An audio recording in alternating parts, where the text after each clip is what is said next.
রাজনীতিতে যাতে আর কোনো ভোট চুরি না হয়, এদেশের মানুষ তার অধিকার পায়, মানুষের সুশাসন চায়।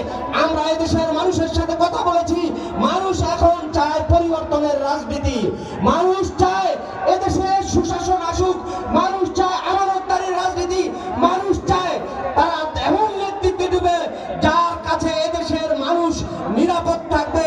রাজনীতি এদেশে কল্যাণকর রাষ্ট্র প্রতিষ্ঠা যদি করতে হয়, তাহলে আমরা বাংলাদেশে যে আগামীতে ইনশাআল্লাহ সকল ইসলামিক এবং দেশ প্রেমিক দল ঐক্যবদ্ধভাবে নির্বাচন করব।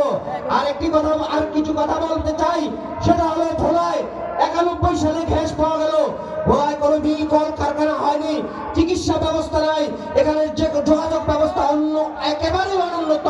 আমাদের রোগীরা যখন তখন চিকিৎসা নিতে পারে না। ভোলা বরিশালের সেতু প্রয়োজন, আমাদের নদী ভাঙন, স্থায়ী নদী বাঁধ না করার কারণে এই ভোলা, রাজাপুর, ইলিশা, কাচিয়া, ভরিয়া, শিবপুরাজ নদী গর্ভে বিলীন হতে যাচ্ছে। এর মাধ্যমে ভোলার মানুষ দেউলিয়া হয়ে যাচ্ছে। সেই নদীর স্থায়ী বাঁধ দিতে হবে।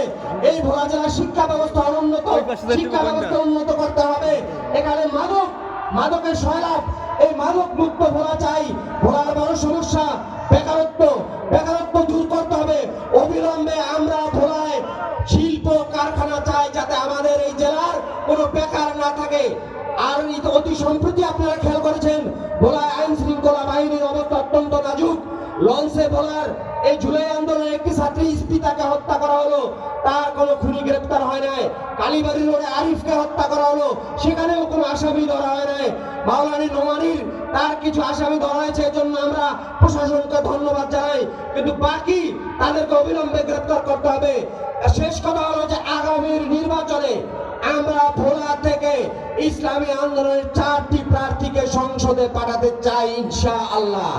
আপনাদের সাথে দেখা হবে, কথা হবে। আসসালামু আলাইকুম ওয়া রাহমাতুল্লাহি ওয়া বারাকাতুহু।